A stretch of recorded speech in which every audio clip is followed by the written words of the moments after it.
کہ فطرت نے بتلا دیا کہ اللہ ہے، اس کے لیے کسی نبی کی اور کسی ہدایت کی ضرورت نہیں ہے نا؟ فطرت نے بتلا دیا کہ اللہ ہے.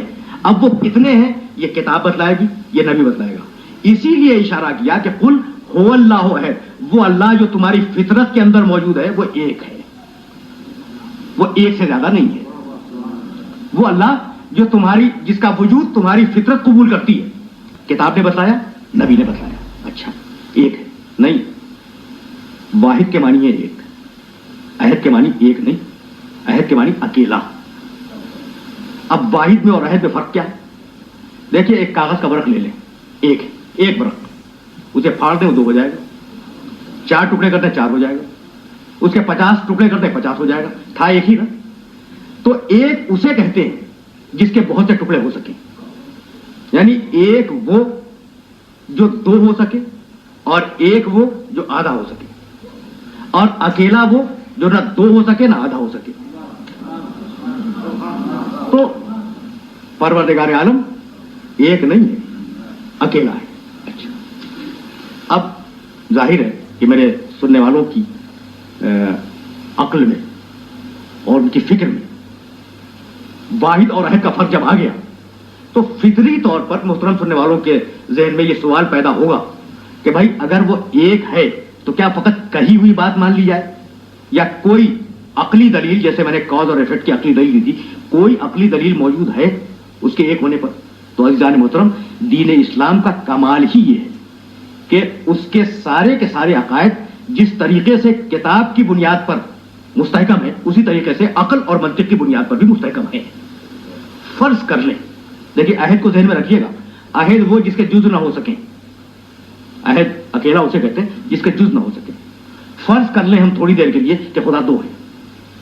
اچھا صاحب مجھے اجازت دے کہ میں سوال کروں، بھائی آپ 2 انسان اگر آمنے سامنے کھڑے ہوں تو آپ میں امتیاز کیا ہے اور اشتراک کیا ہے؟ اشتراک یہ کہ دونوں انسان، دونوں کے 2 آنکھیں، دونوں کے 2 کان ہیں، دونوں کے 2 ہاتھ ہیں، دونوں کے 2 پاؤں ہیں. یہ مشترک چیزیں ہیں نا. امتیاز کیا ہے؟ شکل کا امتیاز، لہجہ الگ الگ ہوگا، سوچنے کا انداز الگ ہوگا، خاندان الگ ہوگا. تو ہر انسان میں 2 چیزیں ہوں گی، ایک مشترک اور ایک الگ کرنے والی. یہ بات تو میں سمجھتا ہوں کہ واضح ہو گئی. تو ہر 2 چیزیں، ہر وہ شے جو 2 کی تعداد میں ہو، یعنی ایک سے زیادہ ہو، اس میں ایک چیز ہوگی مشترک اور ایک چیز ہوگی الگ. اس بات کو ذہن نشین فرما دیں تاکہ مجھے آگے گفتگو کرنے کی سبیل مل جائے. اچھا اب فرض کرتے ہیں کہ خدا 2 ہے، تو اب دونوں میں مشترک چیز تو کوئی ہوگی نا، وہ ہے ان کی خدائی. اور دونوں کو الگ کرنے والی بھی کوئی چیز ہوگی، جو ایک دوسرے سے الگ اور ممیز ہو رہے ہیں تو الگ کرنے والی بھی کوئی شے ہوگی. تو ہر خدا مرکب ہو گیا ایک مشترک سے اور ایک مختلف سے. ہر خدا کے اندر 2 چیزیں آ گئی نا، ایک وہ جو مشترک ہے دونوں میں اور ایک وہ جو مختلف ہے دونوں میں. تو ہر خدا مرکب ہو گیا ایک مشترک سے اور ایک مختلف سے. اور ابھی ہم نے یہ طے کیا ہے کہ عہد اسے کہتے ہیں جس کے اندر اجزا نہ ہو. عہد اسے کہتے ہیں جس کے اندر اجزا نہ ہو. تو اگر خدا 2 ہوتے تو دونوں کے اندر ترکیب آ جاتی، اشتراک آ جاتا، امتیاز آ جاتا. اور جس ذات میں ترکیب آ جائے، اشتراک آ جائے، امتیاز آ جائے، پہچاننے کی صفتیں الگ الگ پیدا ہو جائے، وہ شے مخلوق تو ہو سکتی ہے، خالق نہیں ہو سکتی. اس لیے پروردگار عالم نے لفظ عہد استعمال کیا ہے. قرآن میں 22 مقامات پر لفظ واحد بھی آیا ہے کہ حکومت قیامت کے دن کس کی ہوگی؟ للہ الواحد القہار، اس اللہ کی جو واحد ہے. تو واحد کے لفظ کے معنی ایک، اور عہد کے معنی اکیلا.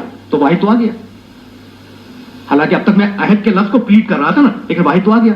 تو عزیزان محترم، قرآن میں تضاد نہیں ہے، قرآن میں کنٹراڈکشن نہیں ہے. یہ دونوں لفظ 2 الگ الگ مدارج ہیں اور 2 الگ الگ اسٹیجز ہیں. جس معاشرے میں 360 اندھے، بہرے، گونگے، لولے، لنگڑے بت پوجے جا رہے ہیں، اس معاشرے میں خدا کی توحید کو سمجھانا بہت مشکل کام تھا نا. تو 360 کے مقابلے میں کہا کہ ایک ہے، اور جب وہ اس ایک پہ آ گئے تو کہا کہ یہ ایک نہیں ہے بلکہ اکیلا ہے. تو تدریج کے ساتھ پروردگار عالم نے تدریج کے ساتھ فلسفہ توحید کو آگے بڑھایا، اور اس کے بعد ارشاد فرمایا اللہ الصمد. دیکھو وہ بے نیاز ہے. صمد کے معنی بہت سے ہیں، ایک معنی وہ بے نیاز ہے. دنیا کی کوئی ایسی مخلوق نہیں ہے جو محتاج نہ ہو. جہاں احتیاج دیکھو سمجھ لو کہ خدائی نہیں ہے, ربوبیت نہیں ہے, عبودیت ہے. اور جہاں دیکھو بے نیازی ہے وہاں سمجھ لو کہ وہ خدائی کی منزل ہے. تو وہ ہے صمد, بے نیاز. اب پیغمبر اکرم نے اس کی تشریح کیا کی قرآن مجید کے حوالے سے. بھائی یہ تمہارے بت ہے نا, یہ بول نہیں سکتے. اور میرا خدا وَكَلَّمَ اللَّهُ مُوسَىٰ تَكْلِيمًا, اس نے درخت کے ذریعے موسیٰ سے بات کی. یہ تمہارے جو بت ہیں ان کو اگر ایک جگہ سے دوسری جگہ ہٹا دو تو ہٹ جائیں, اپنی مرضی سے ہل بھی نہیں سکتے. اور میرا خدا ان اللہ علی کل شیء قدیر, ہر شے پہ قادر ہے. یہ تمہارے بت یہ اپنی آنکھوں سے دیکھ نہیں سکتے. میرا خدا کون ہے؟ سمیع ہے. اب لفظیں آ رہی ہیں قرآن مجید میں. یہ تمہارے بت سن نہیں سکتے. میرا خدا کون ہے؟ بصیر ہے. تو اب ایک طرف پیغمبر اکرم صلی اللہ علیہ وآلہ وسلم نے ان کے خداؤں کے عیب گنوائے, اور دوسری طرف اپنے خدا کی پاکی اور بے عیبی بتلائی.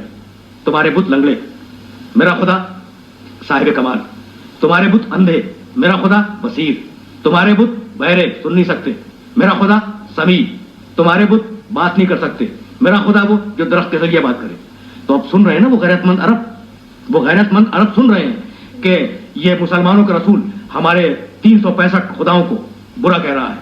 کہہ سکتے تھے الٹ کے مشرکین مکہ یہ کہہ سکتے تھے کہ رسول تم نے ہمارے خداؤں میں عیب نکال دیے, چونکہ ہمارے خدا تمہارے سامنے ہیں. اب تم اپنے خدا کو ہمارے سامنے لے کے آؤ. تو تم نے 50 عیب نکالے ہیں, ہم تمہارے خدا میں 500 عیب نکال دیں گے.